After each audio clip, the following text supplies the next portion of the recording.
Recording in progress.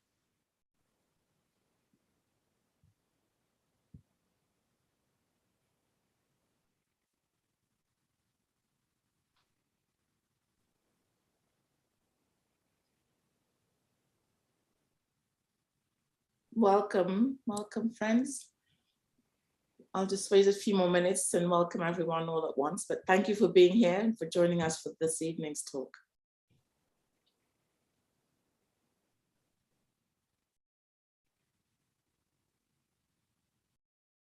So we'll give people time to get some tea, get some water, hopefully no coffee, and hopefully nothing stronger than tea.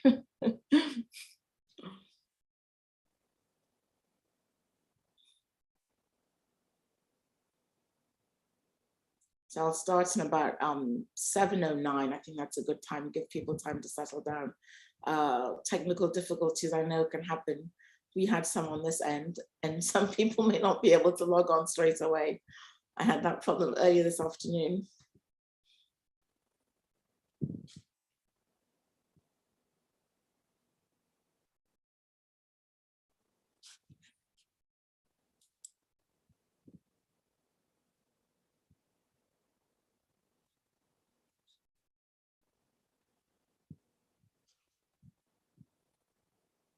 Okay, so I hope you have your tea, coffee, because we are going to get started in just a few moments.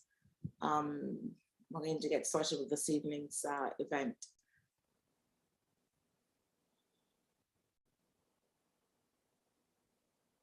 Okay, well, welcome everybody. Welcome, greetings. My name is Anna Ejikeme and I teach African history here at Trinity University. It's my pleasure to welcome you today to Trinity. It's especially my pleasure to welcome you to tonight's 2022 Lennox Lecture Series. The Lennox Lecture Series is made possible by a gift from the Martha, David, and Bagby Lennox Foundation, and it allows Trinity to bring to the campus distinguished speakers, scholars, performers, activists, and others. The topic of this year's Lennox is the African Diaspora.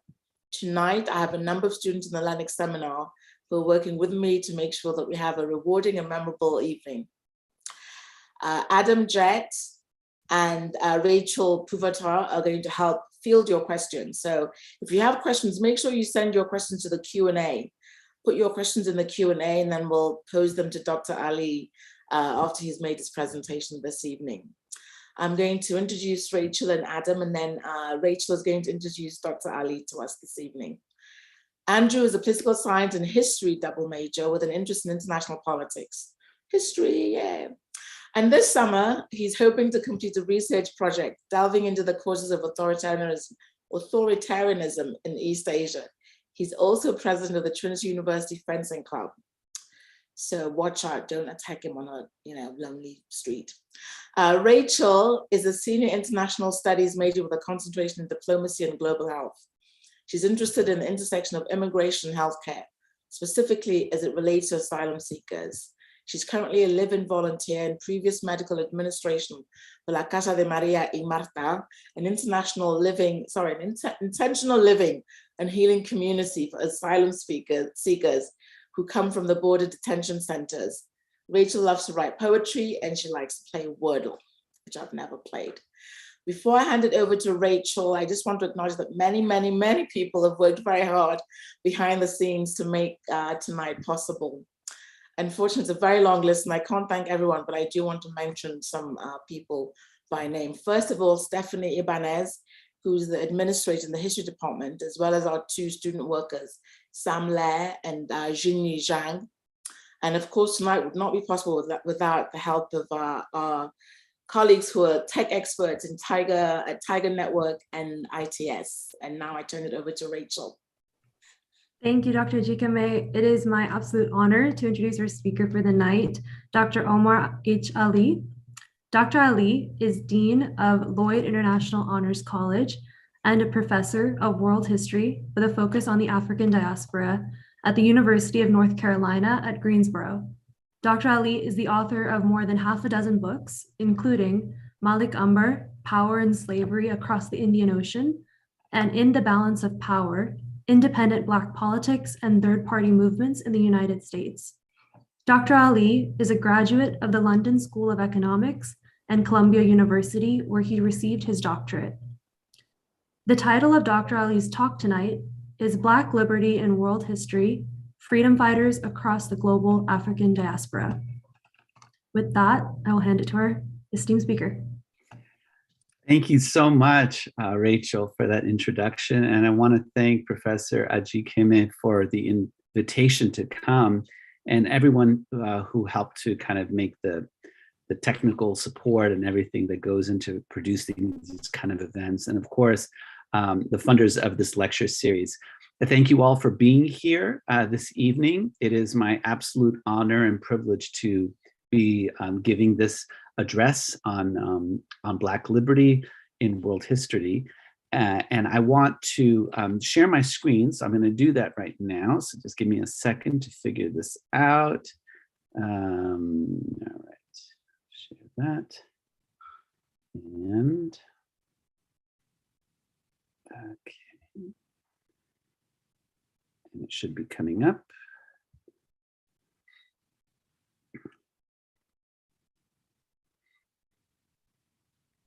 Okay. All right. So what I want to discuss tonight is really the central role of Africans and people of African descent in their self-liberation across world history. My own scholarship has looked at everything from the early modern period through the present. But I'm increasingly going back into the ancient world. I'm right now working on a documentary source book with Dr. Rebecca Muich, who's a classical philologist, that is entitled Africans in the Greco-Roman World. And there are some fascinating figures from the ancient world, Africans and people of African descent who really pushed against power structures. And there's another lecture there in and of itself to be discussed in the ancient world, but figures like Kandake Amanirenas, who was a first century contemporary of Cleopatra, who was a Nubian queen who pushed back against the Roman Empire, or Takfarinas in the Maghreb. And so there's a whole host of people from that ancient world. But what I want to look at now is really the early modern period figures through the present. So I've written on the African diaspora in North America, so African Americans, Afro-Latin Americans, the work I've done on Colombia and in Peru, and then in the Indian Ocean world. So let's go through some of this history to provide a context. But the one thing I want you to keep in mind throughout this is the importance of thinking of Black agency. Now, Black is a modern term. People didn't describe themselves necessarily as that. Race is a social construction based on power relations. And so our modern notions of race are modern notions of race. They didn't necessarily hold in the ancient world. So we're kind of attaching labels that people from those ancient times and early modern period didn't see themselves necessarily as. But I think it's an important set of ways of looking at world history, because given sort of the domination of the Atlantic world and intellectual production, it's produced textbooks and movies and all kinds of imagery, people of African descent, people who would identify phenotypically as Black, have not been a central part in understanding the making of the modern world. So Black agency is an important methodological point throughout this presentation. So the word African diaspora is familiar to many people here, I'm sure, but it's basically the dispersion, the sort of free and forced migration of people from Africa to different parts of the world. So we all go back to Africa, as we know at the genetic level. That's where we come out of as Homo sapiens sapiens, somewhere around 70,000 years or so, 7,000 years ago or so. A group of about 70 to 75 people successfully made their way out of Africa and essentially peopled the world. There were other hominids at the time, including Neanderthal. And so many people have Neanderthal genes because we know that they intermixed. But what we're talking about is a more recent, in some ways, migration when we talk about the African diaspora. But I think it's important to talk just briefly about Africa as a continent and just the tremendous diversity. Africa, in terms of nations, there are over 55 nations, but the nations in some ways does not express the true diversity. And we know at a genetic level, that is where we are most diverse because that's where we've been the longest as a species. But if this is a map looking at sort of the ethno-linguistic groupings, and you see just a tremendous diversity of languages. There are between 1,200 and 1,500 distinct languages, distinct languages, not dialects, in Africa.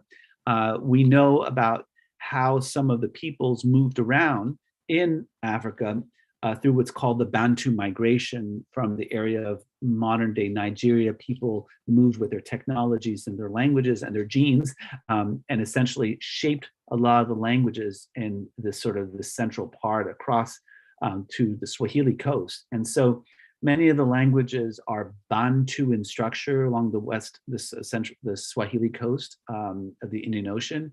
But also have words from many other languages, including Arabic and others that influenced. So it's important to talk about the diversity of Africa because Africa is not a country, it is a continent, and it is also has many different cultural expressions. So I want to talk about sort of Black liberation in world history through three figures, three stories. I think it's helpful. I think we're sort of wired as human beings to tell stories. The written word only comes about in the last several thousand years. Mostly we transmitted knowledge through the oral tradition. And so when people start telling stories, they tend to tune in a little bit more. They can kind of wrap their heads around history more, is my experience. So the three people I want to talk about are Malik Ambar, Benkos Bioho, and Walter Petillo, three figures in world history. And so we're going to go through them. Malik Ambar. So Malik Ambar was a figure. He was born in Ethiopia. It wasn't called Ethiopia at the time. One of the older names for Ethiopia is Abyssinia. And he was born in around 1548, and he was an Oromo, as far as we can reconstruct, which is one of the three largest ethnic groups and linguistic groups in Ethiopia, which itself has about 80 distinct languages. So tremendous diversity there again. And he's an important figure who tells us a lot about this other area of the global African diaspora in the Indian Ocean, which is less familiar to most people. Most people are familiar with the Atlantic side, but his story of liberation tells us some interesting things. And so I've written about him. I was asked to write his biography for Oxford University Press as part of the World in a Life series to really elevate him as a world historical figure and really look at the African diaspora and the intersection with Islam during the early modern period. So the Schomburg Center in the New York Public Library, about 10 years ago or so, it has had an exhibit that I helped to curated and wrote the essays for, called The African Diaspora in the Indian Ocean. And for those of you who are interested, I would direct you to that. They have a series of maps and images and things. It's a good teaching source, and I can later on put the link into the chat if you'd like. I mentioned the Islam because Islamic conventions and laws will shape this part of the diaspora, not exclusively, because there were other traditions. Obviously, there were Hindus, there were Christians, and there were Jews, and there were others in this area. But it's an important feature of this world, and the African diaspora and Islam are really connected from the very beginning of Islamic civilization and history. And this is a figure named Bilal ibn Rabah. He is the person who would become the official caller of for prayers, the muazzin, and he's depicted here on the Kaaba, which is at the center of Mecca. He wasn't actually on the Kaaba, as we know, but he went on top of some kind of roof structures to call people to prayer. Jews use a horn to call folks to prayer. Christians use a bell, and so Muslims came up with an actual call. In fact, some of my earliest memories as a child, when I lived in North Africa, my father was an engineer. We were working there. He was working there at the time. Was the melodic sounds? It was like a song to me of the call to prayer. And so Islam is a very important feature of this area of the global African diaspora. And Malik Ambar will adopt Islam as his own. And so Islam spreads across North Africa, goes down the Swahili coast all the way to India, and spreads really all the way to the Iberian Peninsula and the Indian Kush, basically over the course of about 100 years.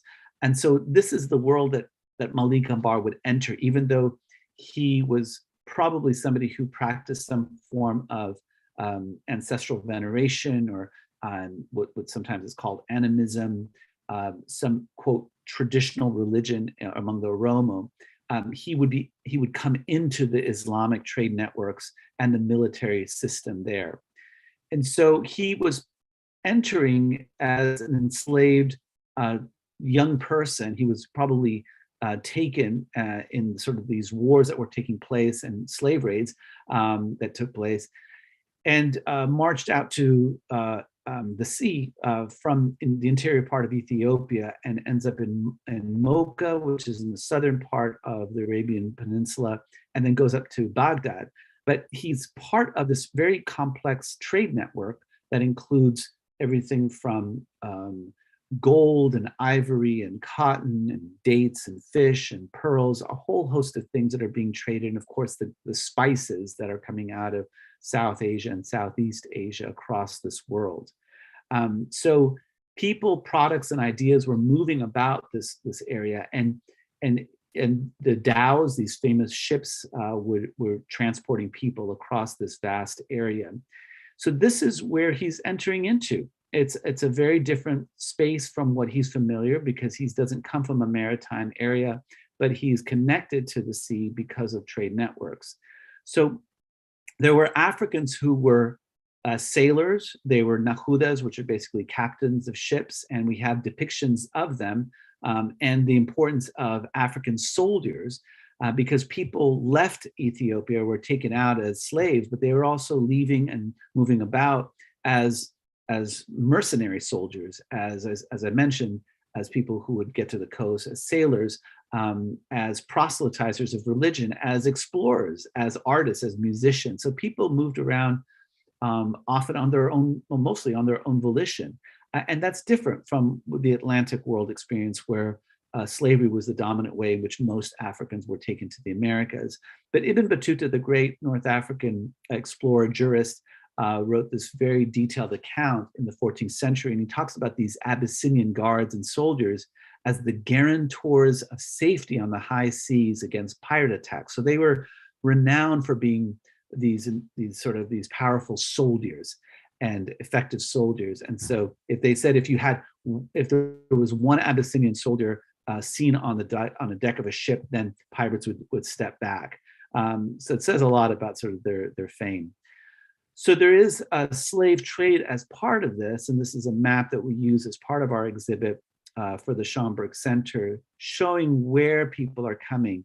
Mostly the furthest that Africans who were enslaved were taken in terms of the Indian Ocean was really the western part, as far as Sri Lanka, but not so much beyond that.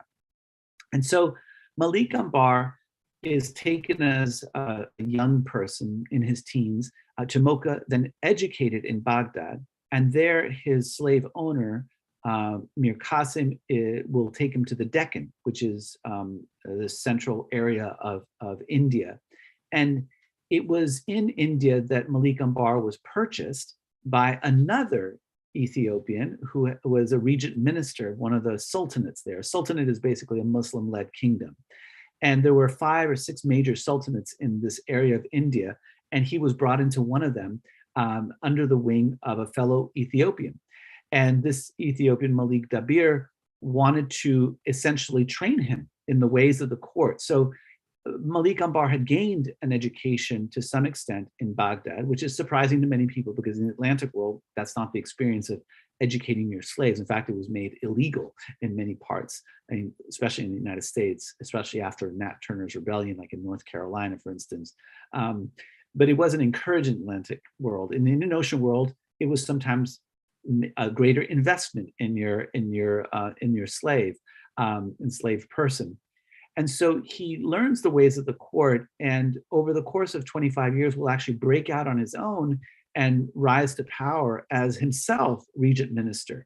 A regent minister is basically the person who's running the sultanate in the name of a king. And so over the course of about 25 years, from about 1600 to about 1627, he was the de facto ruler. And there were 3 kings that were under him that had been, he was serving on his behalf, but he would wait till they were about 12 or 13, and then they would suddenly die, and he would replace them with somebody else. So he was really running the show.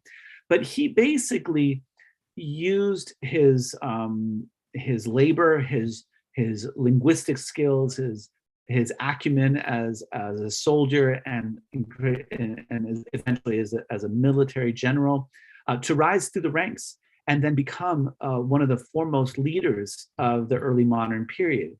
And in fact, he is the person who's responsible for keeping the Mughals, which are an imperial power from the northern part, from taking over the Deccan.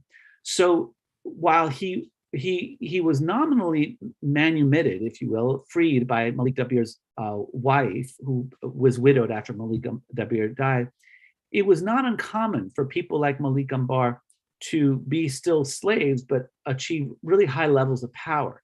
And so that sort of people in the Atlantic world often sort of scratching their heads because that's just not, it's unheard of. So slavery had a great deal of social mobility within it, and Malik Ambar was one of those people who was able to use that the social mobility aspects of Islamic law, for instance, to move up through the ranks and assume tremendous power. And when he died, the court chroniclers of the Mughals, who were his enemies, wrote sort of really beautiful prose about sort of in homage of this great leader who had passed away. So that's what liberation looked like. Did he call himself Black? Probably not.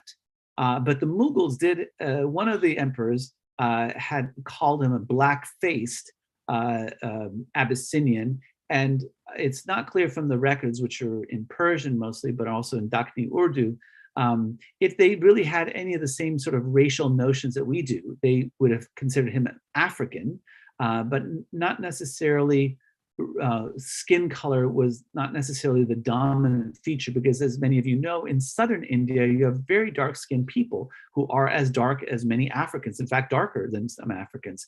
So this is Malik Ambar's experience. So let's look at some others. This is Ilhas Khan, who's one of his contemporaries, and another person who rises to power.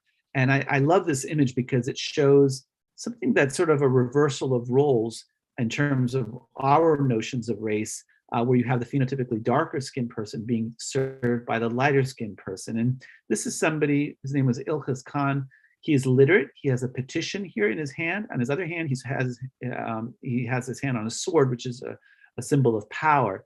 So Malik Ambar was extraordinary, but he wasn't unique.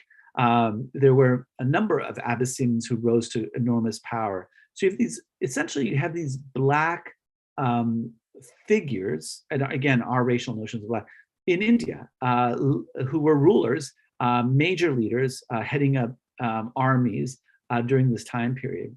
This is Malik Ambar's tomb, which he had designed himself based on sort of Persianate architecture that was influential for him at this time.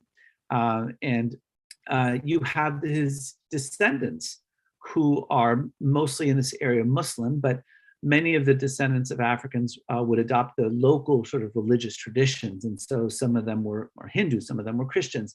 This area, they're mostly Muslims, but they incorporate cultural expressions from their homelands along the East African coast somewhere.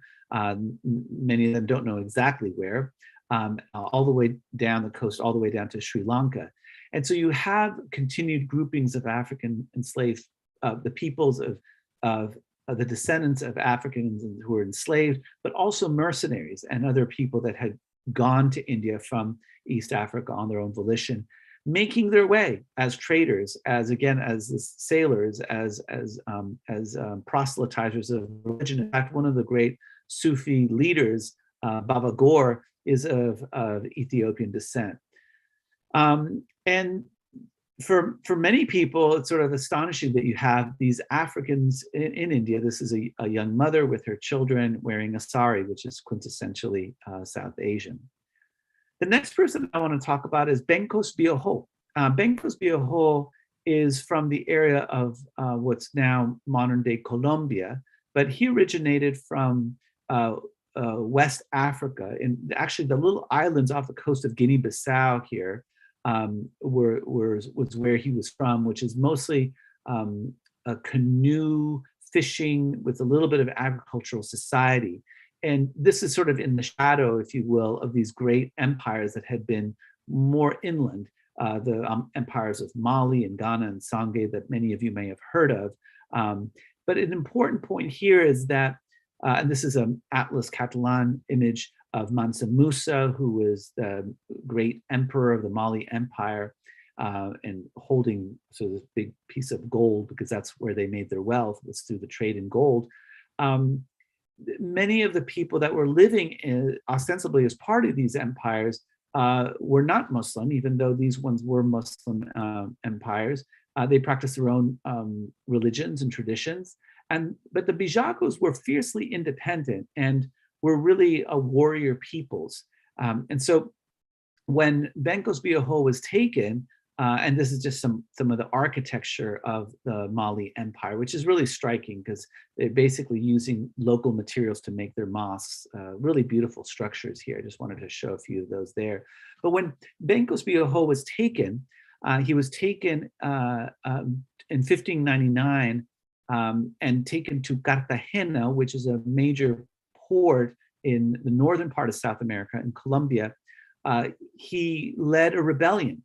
And what's really extraordinary is that the records show that he made his way over there, and the people who joined him included some of his family members. And so it's not surprising that he led a rebellion, because he most likely was a military leader in his homeland. Many of the rebel leaders or slave insurrectionists going back to at least 1520 in Hispaniola were coming from the military class because they were prisoners of war. That's how they became enslaved. And so they knew something about organizing armies and armed revolts. And so this is a map showing the flow of humanity coming out of Africa, from West Africa down to West Central Africa. You see a tiny bit of a group, about 700 to 800,000 people from Southeast Africa, but mostly we're talking about Atlantic peoples.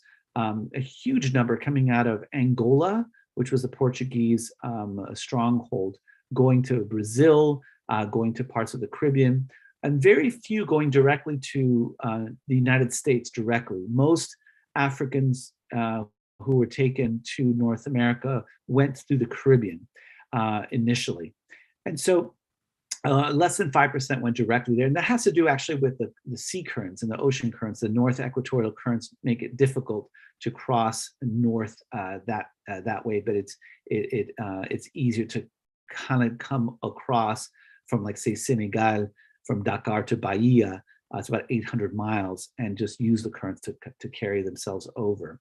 So about 11 million people were taken out over the course of several hundred years in what's called the transatlantic slave trade.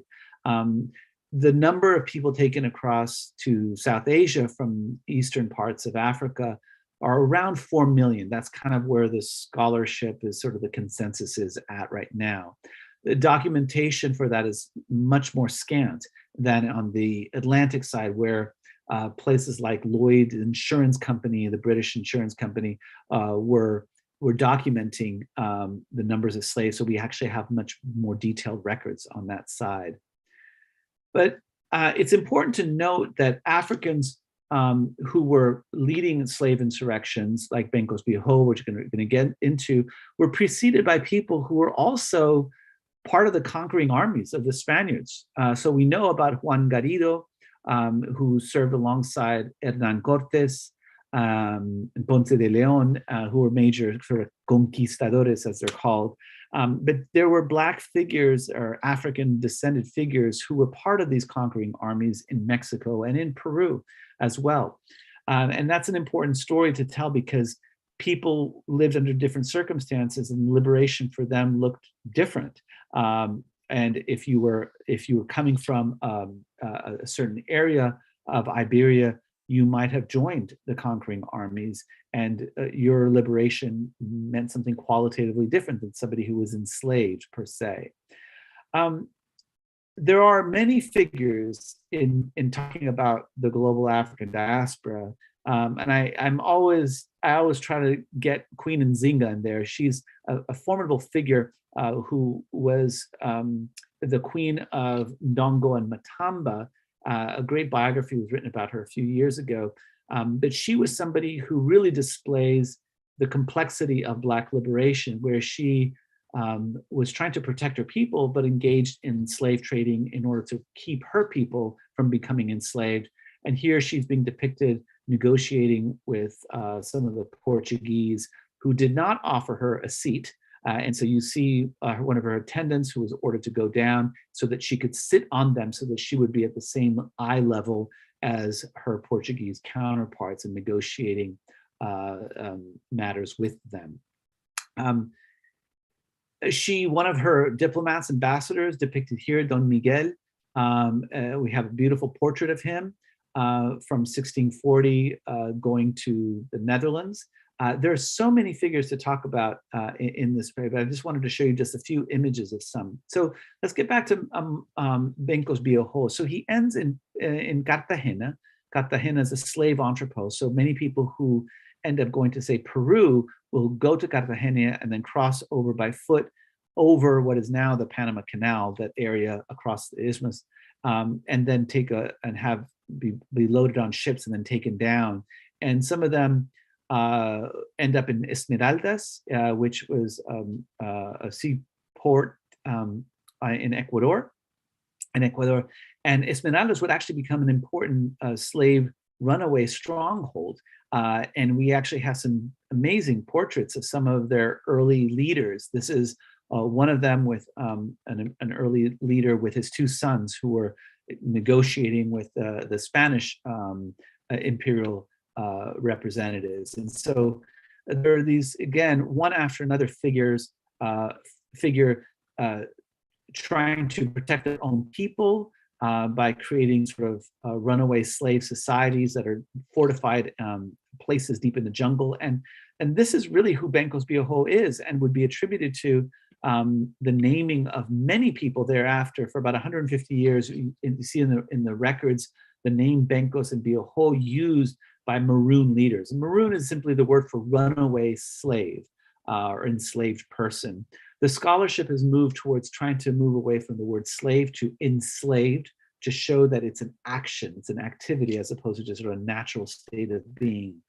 And so these are some images from actually the Bijago Islands, where he would have come from. These are modern images, and actually some of them were probably quite similar in terms of the house structures and the canoes that were used, that he used as part of his own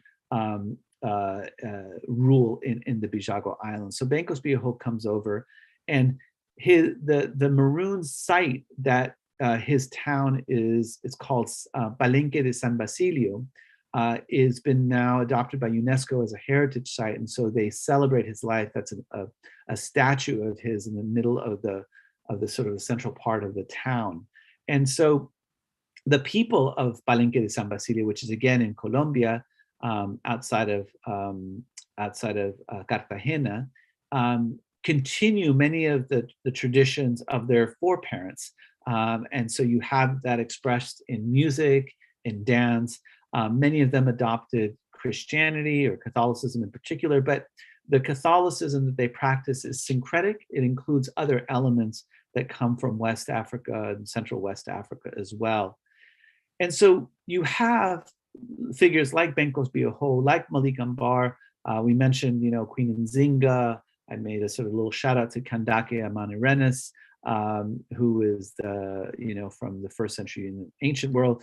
You have one after another figure of people really trying to advance their own liberty, whatever that meant to them, and the importance of sort of these slave revolts, for instance, these Muslim slave revolts in Colombia as early as 1520s, or the Mali Rebellion in Bahia, Brazil in the 1830s, 1835. There was a series of them throughout the historical records. And many of them would also, under Spanish law, were able to purchase their own freedom or those of loved ones. And these are some of the paintings that were showing some of the free Africans, descended peoples in Peru.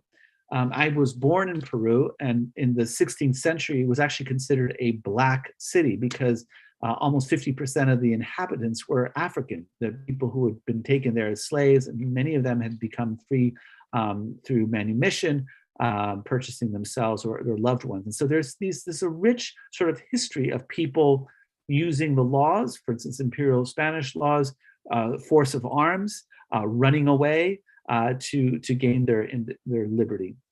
And now we get closer to our time, and I want to talk about a figure named Walter Patillo. And Walter Patillo was part of this movement called the Black Populists. I wrote a book on the history of the Black Populists, which was a late 19th century movement of Black farmers, sharecroppers, and agrarian workers. And they formed these alliances called the Colored Farmers Alliance. And Walter Patillo was one of its leaders. These are some of the other leaders of the Black Populist movement. The gentleman on the bottom, sort of middle left, is actually white phenotypically. He was actually one of their spokespersons in spaces that Black leaders were not allowed to enter. For instance, in U.S. Senate testimony, Black people couldn't enter the chambers, and so he was sent on their behalf to represent them. And so he is in some ways considered a part of the Black populace, not a white populace, which is a parallel movement to this African American movement. So you have some of the leaders, and Walter Patillo is an important figure that was part of this independent Black movement. Throughout American history, you have African Americans basically trying to push back against the major parties. And at this point in time, it is the Democrats, Republicans. But in earlier time with the abolitionists, for instance, in the 1840s, it was the Democrats and the Whigs, for instance. But there's always been this thread of independent Black political leadership. And so this is who some of these Black populists were. And they would join hands or lock arms with white populists, white independents, and form a third party called the People's Party. And so this just gives you a sense of some of the figures who are lesser known in terms of African American history. And we're right now in Black History Month. We know about, of course, the great figures such as Harriet Tubman, Frederick Douglass, of course, Malcolm X. Many of you are probably learning about Ida B. Wells, Barnett, who was an important anti-lynching crusader, but there were so many others, and people like Walter Patillo were critical in building these independent political movements that were looking for their own independence and liberation. And so, we know about, of course, the civil rights movement. We're in sort of the midst and the wake of the Black Lives Matter movement. These are movements that are about liberty, about gaining freedom. These are freedom fighters, some of them using the Bible or the Constitution to make their points, others picking up arms to make their points and advocate for their freedom. So a whole range of ways in which Black people across world history have pushed for their own liberation. And you see one after another story that is specific to the context in which they're in. So, when we talk about Malik Ambar, it's a predominantly Muslim context in the early modern period where the laws permit a degree of social mobility, not for all, because it's really gendered favoring men over women. Women didn't rise to power in the same way of African descent in this area. but him using the conventions to advance his own interests. To Benkos Biyoho, who's leading an armed insurrection against the dominant political establishment. He himself would eventually form a peace treaty where they agreed not to accept more runaway slaves into his maroon settlement fortification in exchange for not being raided by any more Spaniards. To Walter Patillo, who is an independent Black political leader, a Black populist leader from the rural South in North Carolina. And there are so many more people there. So what I've offered is just really sort of just a little taste of that, the importance of Black liberation in world history. We're all world historical figures. It's all how we frame things. But each of these people are tied to much larger processes of trade, political systems, of religion. And you see that from the Indian Ocean world across Africa to the Atlantic world. And central to all of this is always just highlighting Black agency in the making of the modern world, the making of the early modern world, the making of the ancient world, in the formation of these worlds by people who are African and African descent. So that's what I have for you. And I'm looking forward to, hearing your thoughts and questions and having a conversation. So I'll stop share right there. And I don't know if who's going to be managing the questions, maybe Rachel or Professor Ajikeme? Yes, Rachel and Andrew are going to do the Okay, thank you, Andrew. So if you have a question, please put your question in the Q&A, and then from there we'll take the questions and read them, and Rachel and Andrew will take turns reading them to Professor Omar Ali.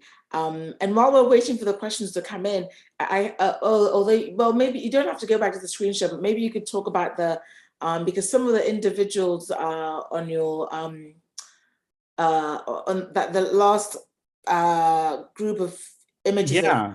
You didn't talk about all of this. You will say maybe while we wait for questions, you could talk about some of those people.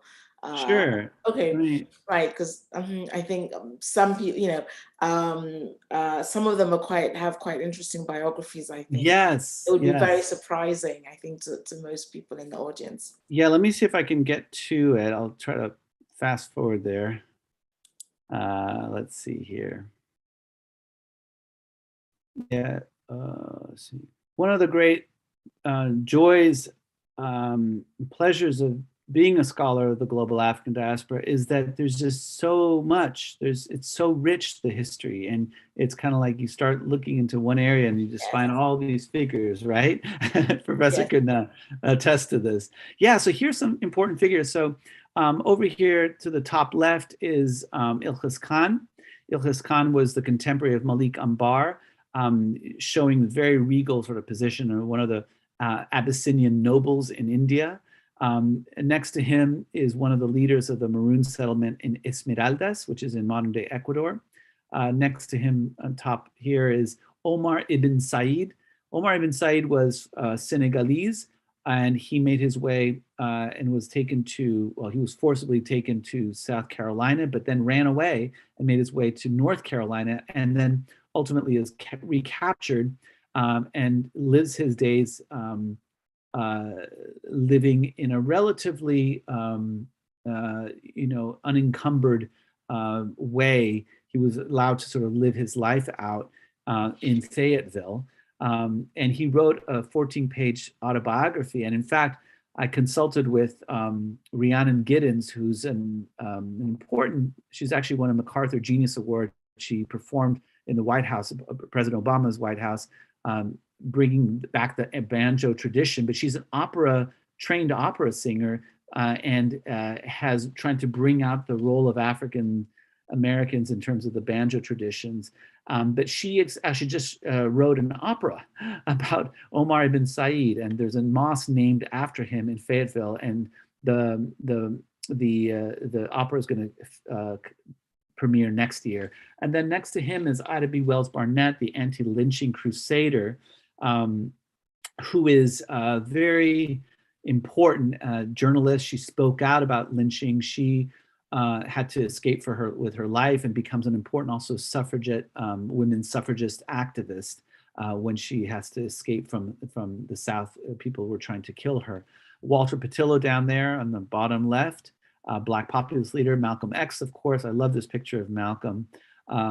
Next to him is Dr. Lenora Fulani, who I could again give a whole lecture on. She was the first woman and the first African American to run for US president and get on all ballots of all 50 states in 1988. So 20 years before President Obama became elected as the first Black president, first African American, first Black president, let's say that, she actually was a pioneer and she ran as an independent. And so important figure in terms of pushing things. In some ways, her political lineage goes all the way back to Walter Patillo and the Black Populists. And next to her is actually my dear friend Monica Carrillo, who's Afro-Peruvian, an important poet. She actually has won the Latin Grammy for some of the music that she's done, and is an important human rights activist in Peru and actually throughout Latin America. So those are some of the figures. I see there's a couple questions here, or maybe I don't have the questions. Okay, please feel free to put your questions into the Q&A section. Okay, so I'll stop here. Sure, we actually just got a question in from Dr. Kwesi, so I can go ahead and ask this. Thank you, Professor Ali, for your interesting talk. I learned a lot about these fighters in their own way. I noticed that your talk centered in time to the slavery era. Could you say something about those, especially in Africa, who fought after slavery was over? I ask because even in Africa, it seems as if people really fought after slavery was abolished. Yeah, that's a really important point. I mean, there's so many figures. So just to mention one in particular, say Patrice Lumumba from the Congo was somebody who, there was a wonderful play by Aimé Césaire, Martinique playwright, who was basically the person who was trying to help the Congo become fully independent. So in the year 1960, about 16 different countries in Africa became independent. There was a very bloody war in North Africa. The bloodiest war actually fought, or 1 million people died, was Algeria for North Africa for their independence against the French. And of course, we have Ghana in 1957, preceding that, under leadership, most notably of Kwame Nkrumah. But Patrice Lumumba is one of those figures that is very important in this period of time, and there was so much hope, right? But you have a number of people pushing to push for liberation, full liberation, because when many of the colonies colonial powers were overthrown, many of them still had a lot of economic control or ruled by having connections with the ruling class. And so there was, even after independence, there had to be ongoing fights for freedom. And so this is, beyond the sort of the slave period, and this is into the 20th century. But our notions of Pan-Africanism are concepts that would span not just Africa, but the African diaspora, and inspire people across the global African diaspora, come from those freedom fighters, those thinkers, those intellectuals, from Africa during this whole time period. So that's just a little bit to share about that. Yeah. Mm-hmm. Right, and we've got one question from on YouTube. Dania Abreu asks, I was wondering if you have any comments on the cuadros de casta or caste paintings and how they fit in the idea of Blackness beyond Latin America. Oh, that's wonderful. Okay, so in Latin America, there was these paintings, these series of paintings called the castas, which basically depict sort of the hierarchy of racial purity. And so you have basically at the top of these, then they're like these little squares, right? At the top is basically two Iberians or Spaniards, white phenotypically, marrying each other.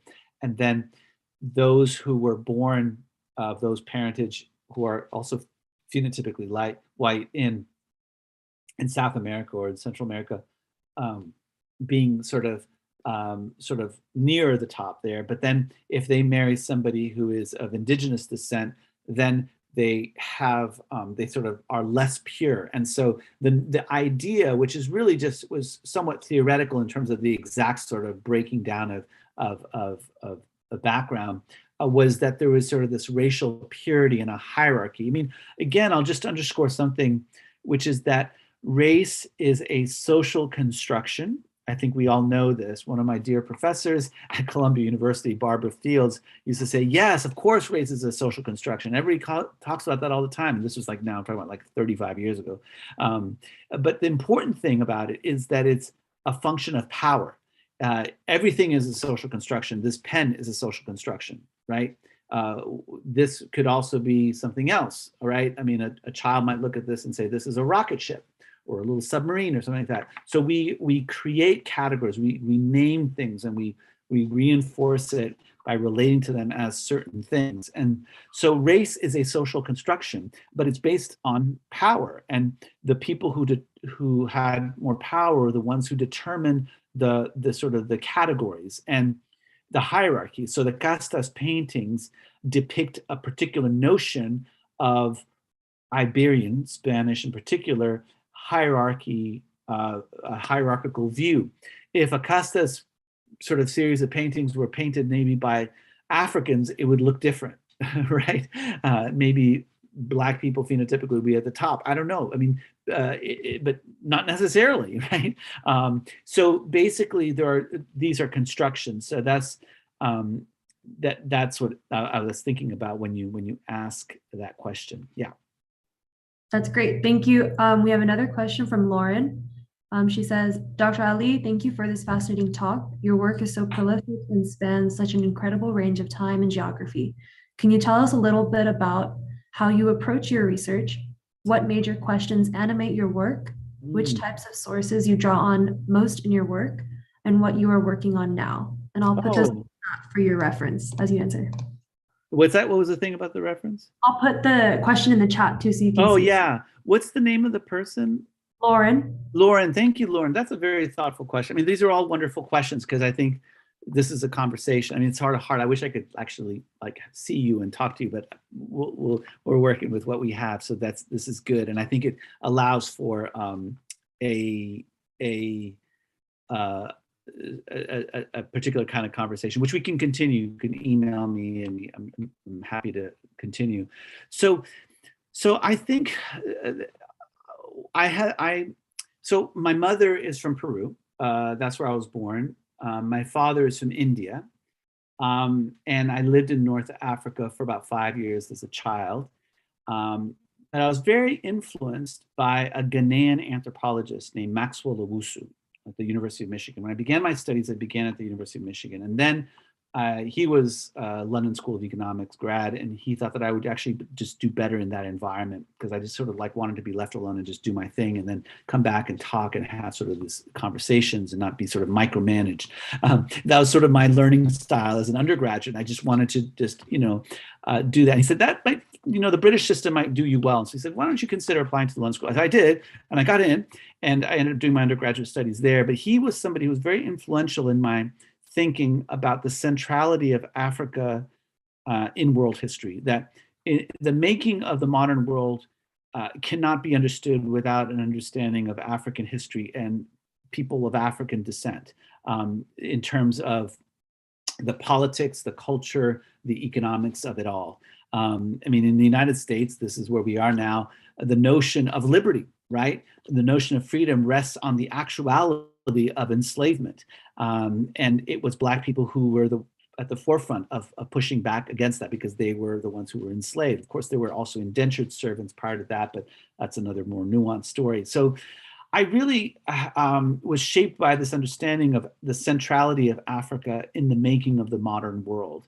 And I did field work with him in West Africa, and he was on the committee of experts in the rewriting of the 1991-92 Constitution there. And so I did work with him there. And then I went back to the United States, and I started off in the PhD program as an Africanist at Columbia University. But quickly, some of the best people were actually doing African American history, people like Manning Marable and Eric Foner or Barbara Fields and Winston James, Farrah Griffin. These were people who were doing some really interesting work. And so I switched over my emphasis on being an Africanist to looking at African American. And I started looking at one of the things I'll advise you, for those of you who are interested in going to go to graduate school, is pick a topic early and just stick with it and become the resident sort of expert in it. Because you have the rest of your life to explore other things, but really just focus on it. And you learn a lot by becoming the sort of the expert in this one area. So I came across this reference of the Colored Farmers Alliance. Herbert Aptheker, who was a great progressive historian, mentioned in an interview, and I decided to follow that. And he had said in this interview that it would be good to look at the role of the Colored Farmers Alliance in the populist movement in the late 19th century. So I kind of followed that, and it led me to this sort of my dissertation on the Black populists. But at the same time, I wasn't committed to just staying with that area of the world. But I thought it was really important to be grounded in African American history. But I had other linguistic capacities. So I speak Spanish and French, and I do a little bit of Urdu, and can read a little bit of Arabic, and I have, my father read also Persian. So I was able to kind of use my linguistic tools to look at other areas of the global African diaspora. And so with the Spanish, I was looking at Colombia. My wife is from Colombia. I was a Fulbright scholar there, and I started doing more and more work on Afro-Latin America and slave revolts there. And so I just sort of went from North America to, well, starting off in West Africa, really, to North America, to then South America, then all the way to the Indian Ocean world, because it became apparent to me that this is a world that most people didn't know about having an African diaspora. And it was really just scholars who were aware of that. And I was like, I wanted to bring that out as an educator. But then I realized that there were some really important figures that I could sort of really highlight. And so I began my research on Malik Ambar. And then ultimately I was asked to do work with the Schomburg Center, which gave us really a global platform. UNESCO adopted our exhibit, our online exhibit, as part of the decade of people of African descent. And millions of people have seen it all over the world. And there's a physical exhibit that was done with Ken Robbins and others, and Sylvian Diouf was the great curator. So I just sort of went, because I'm sort of just a curious person, with this guiding principle of Black agency, but the centrality of Africa in world history in the making of the modern world. And I went to the different areas, and I kept on finding connections. And I in some ways, my title is I am a historian of the comparative African diaspora. And I think I'm constantly just looking at, what does it look like over here to be of African descent and to exercise your political power? What does that look like here? What does it look like over here? And I think that one of the ways I've been successful to be able to do scholarship, not just teach, but do scholarship on it, is because I have been able to partner with many people over the years. And I think that you can't do world history, you can't do global African diaspora history without partnering with others. So we all, as scholars here, build on the literature that is the scholarship of people who precede us. I mean, in some ways, we're the beneficiaries of literally centuries and centuries and centuries of scholarship that go back to at least the 5th century, probably going back further than that. But I think that there are people now that we can partner with and can help us stretch. So, like, as I mentioned in the early part of my talk, I'm right now doing work on a documentary source book on Africans in the Greco-Roman world. There's no way I could do that project as a scholar unless I partnered with, Dr. Rebecca Mewich, who's a classical philologist, because she reads Greek and Latin, and that's her training. And so we're able to partner together, and it allows me to stretch. And I think that she's also benefited from the partnership. And so my advice is really pick something early on, get through the training and all that, but always be asking those larger questions and sort of looking for connections and stretching yourself, stretching yourself, and not be overly concerned about just becoming the expert in one area for the rest of your life. You can keep growing and developing. And I think that there's a community of world historians who've been able to do that, and increasingly people who look at the global African diaspora. But there's a lot of very interesting work to be done to compare, if you will. It's apples and oranges, but it's still interesting to look at the differences between the African diaspora and the Indian Ocean world versus the Atlantic, because they enrich each other's perspective. And so I'm just thrilled to have this opportunity to share some of that work. I don't think I answered all your questions. Regarding sources, there are many.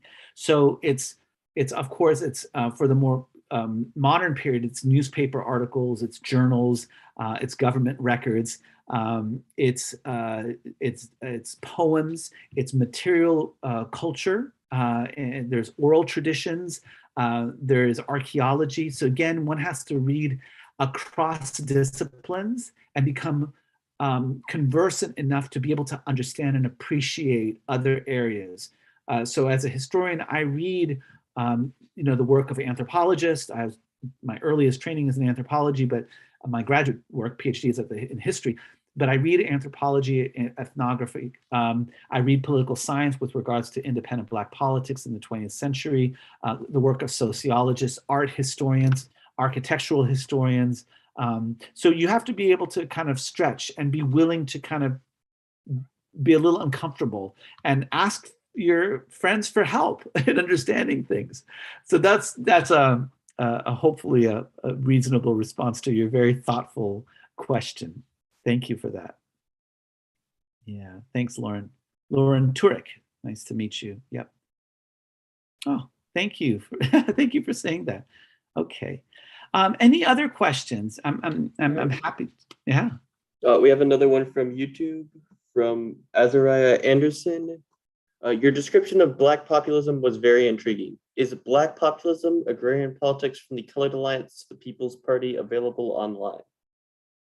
Yeah, so I have like what I try to do, and I think I urge all of you, whatever kind of scholarship you get into, to try to make things accessible, make it readily available. So a lot of my writing, I've tried to also put into smaller sort of articles and stuff. So if you, let me see if I can put it in the Google chat. I will try to do that, but I actually have a quick, let's see if I can pull it up real quick for you. But I have my faculty website, if you will, is filled with sort of these, I'll put it in here and you can like explore, but there's like these tabs on the side where you can see, oh, I just lost everybody. There you are. Okay, let me put it in here. I'll put it in there. Oh, it says to host and panelists. Can that go out to everybody or no? You have to click everyone. Oh, okay. So I have to put everyone. Oh, there we go. Thank you. That seems obvious now that you say it.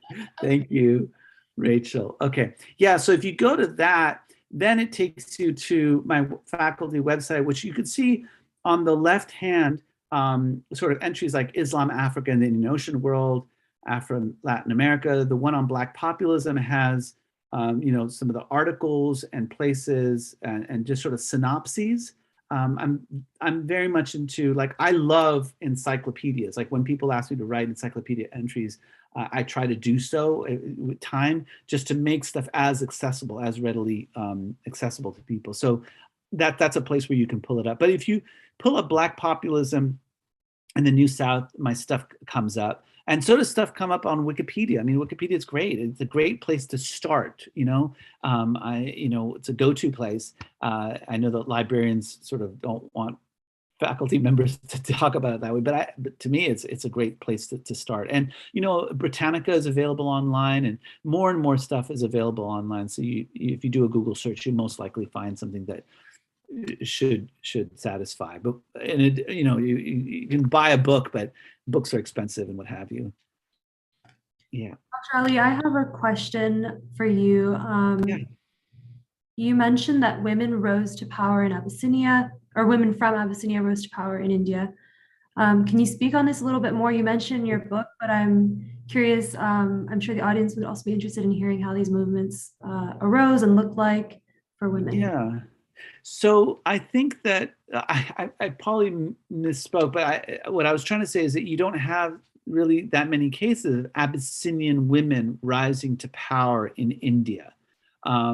You do have, and you know, it was really nice. We had this sort of exchange a little bit by email after the seminar that Professor Ajikeme invited me to speak in.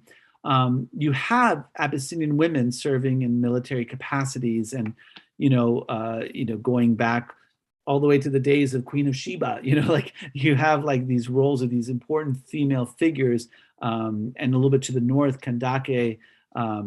But in India, you don't really see Abyssinian women, or sometimes they're referred to as Siddhis is one term, or Habshis, rise to significant levels. Now, Bibi Karima, who was Malik Ambar's wife, because she was his wife, probably exercised a good deal of authority in that way. And he only had one wife, as we know. And she's actually buried next to him, but just outside of that, and it's just to the side, there's another little structure there built. But it was really a system that favored sort of gendered male peoples in this world. So I'm sorry that if I misspoke and I said that Abyssinian women did rise, I meant to say they did not rise. Forgive me, Rachel, for that. Thank you. I'm interested in the women who could have been warriors. We had this conversation before, so I heard that and I was like, wait, what? Yeah. Sorry about that. I should have said not. Right. Yeah. I mean, the thing is that also, like, now, with the scholarship that's come out in the last couple of decades around women's and gender and sexuality studies, we're seeing many more women appearing in the historical record in non-traditional women's roles. So it would not be surprising if we uncovered more female combatants in war, for instance. Maybe not Joan of Arc's, but maybe not Kandake Amanuenses, but maybe others who were in soldiers and other leaders. I mean, Harriet Tubman herself was a commander. I mean, she recruited soldiers for the Civil War, and she actually fell ill for the raid for Harper's Ferry that was led by John Brown, and it was actually a good thing that she fell ill, that she couldn't make it, because then she would serve as an important spy and recruiter and essentially a commander for those forces. So there's a lot to be written there, I'm sure. Yeah. Anything else, friends? We have another question from Colin. Oh, okay. How were Abyssinians/Habshis treated in the Mughal Empire? Did Abyssinians reach positions of power in the Mughal Empire? Yeah. So there was never a sort of a de facto ruler among the Mughals. Again, just the Mughals were basically the imperial power, Muslim power in the northern part of India, and they were trying to take over the Deccan, which is the central part of India. And Malik Ambar was the person who kept them sort of at bay by keeping the Sultanate sort of pushing back against them. But we do have evidence of them being in the ranks of the armies, the military, and in the navies as well. There's a very famous island called Janjira off the coast of Mumbai, western part of India, and it was led by African sailors who took over and established their own sort of dynastic lineage of Janjira and Sachin, both on the island and also on the coast there. And so you have instances of Siddhi military commanders at sea and as part of the armies among the Mughals.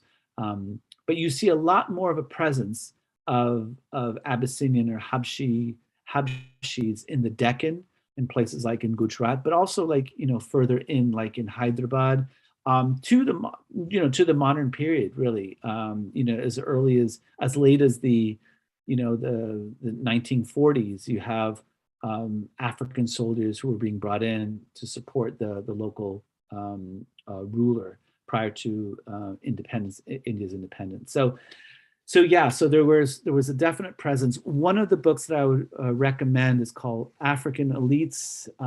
It's by Ken Robbins. I think it's on the bibliography if you look on that faculty website.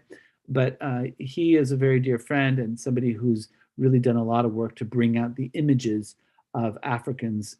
And so in the book on African elites, he has basically some of the images of soldiers from there. In fact, many of the images ultimately that we would use for the Schomburg exhibit were coming from things that he uncovered. In fact, some of his work is actually being exhibited in the Smithsonian, which is really cool. Yeah.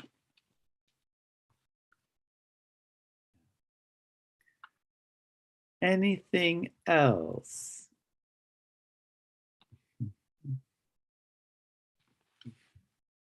I'm gonna have a sip of water while you think. Tiger Network helps with the YouTube questions because we can't see those. Oh, okay. So then they send them to Rachel and Andrew. Yeah. Well, let me say something else while some folks may be contemplating a question, which is that I think that if you're interested in these topics, I would urge you, and even if you're not interested in these topics, this is sort of, again, a methodological point about doing research, is to just throw yourself into it. Just throw yourself. You may not understand the terms, the concepts, whatever, but I think by throwing yourself in, you'll be surprised that at a certain point, if you just stay in the literature, and what I mean by throwing yourself in there is by starting to identify an area of the African diaspora, just start reading what are the basic history in terms, just Wikipedia, go to the encyclopedia, look up things, and then start looking at who are the major writers, because each area has sort of these figures, these sort of scholars that are known for this area, and start reading them, and then start looking at the footnotes and familiarizing yourself. And then you'll be surprised to find that you actually can retain a lot more than you think. Something I learned from Dr. Lenore Fulani, with whom I worked. I served as her aide in the 1990s. I was on the road with her. And she, said to me, because sometimes I would be taking notes, she said, trust yourself. And you can develop that capacity to remember a lot more. And the way you can learn, the way you can build your memory, because there's a lot. Sometimes people say, how do you remember all this stuff? Well, I think of it as stories, and I just share it with people. And so the reason why I'm a professor is because I love to learn, because that's the best way to learn, is to keep, you learn stuff and you teach it, and it reinforces it. But I think that sometimes people are a little intimidated by looking at an area of the African diaspora, for instance, in the Indian Ocean world, because it's not so known. There's other languages spoken there. It's a different history. I urge you just to try it. In fact, I'm such a weirdo around these things, because I'm random, as I think that's what my kids say. I'm random. I'll want to learn about some random area of history, like something in Eastern Europe during the 14th century or something like that. I'm like, why not? And I find that if you just do that, you start to connect these dots. And I think that there's something to be said about really thinking of the world as your domain, not becoming overly myopic. Academia tends to kind of force us to look at a very particular area in a particular time period. I think you can do that because that's part of the game. To get a PhD, it's a pretty myopic process. You have to kind of dig deep into one area, but always be looking out and seeing what's around and thinking about that thing within a much larger context, because it's really, it's interminable. I mean, there's just so much there. And each thing can be interpreted in multiple ways. And that's what I think what we've learned, is that any fact can be viewed from many perspectives and presented in different ways. So those are just some unsolicited words of doing research and scholarship. Yeah. I'm sure that's very helpful. I mean, that's helpful for me to hear too. Thank you, Dr. Ali. Yeah. We have another question from Dr. Norman. Okay. You mentioned how the notion of Blackness is anachronistic in looking at some of the earlier history, that it is a more modern notion and power wasn't organized around those lines. What were some of the categories that reflected dominant power relations, particularly relations that determined who was enslaved, if not race? Oh, that's a great question. Thank you so much for that, Dr. Norman.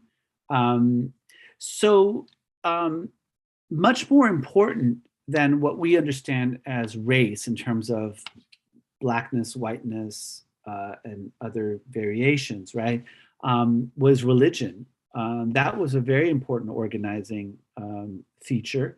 I wrote a piece for Oxford called Race in World History. I'm going to try to pull it up, but you can probably find it pretty easily. But basically, it's a synopsis.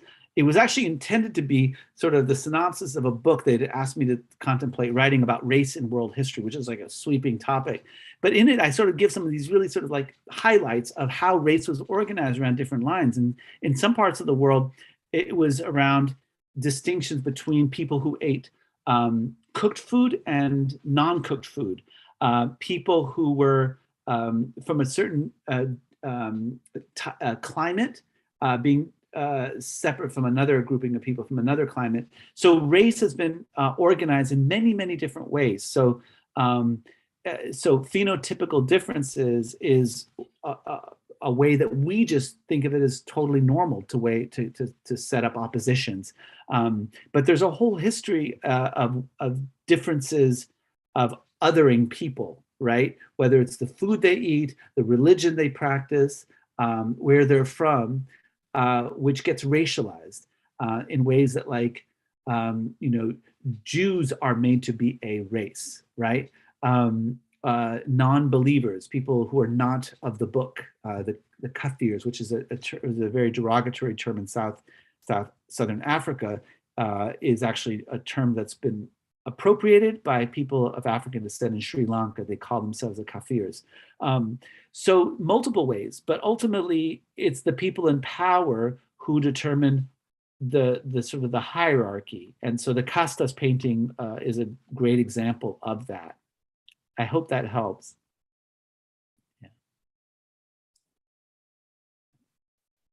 Yeah, thank you for that question. Yeah. And Dr. Norman had added, thank you for, I lost the Q&A. Oh, it's gone. But anyway, she thanks you for the talk. Rachel, do you have another question? Andrew, I want to give the facilitators an option, a chance to also get some last minute questions, because you guys have done such a great job this evening. Andrew?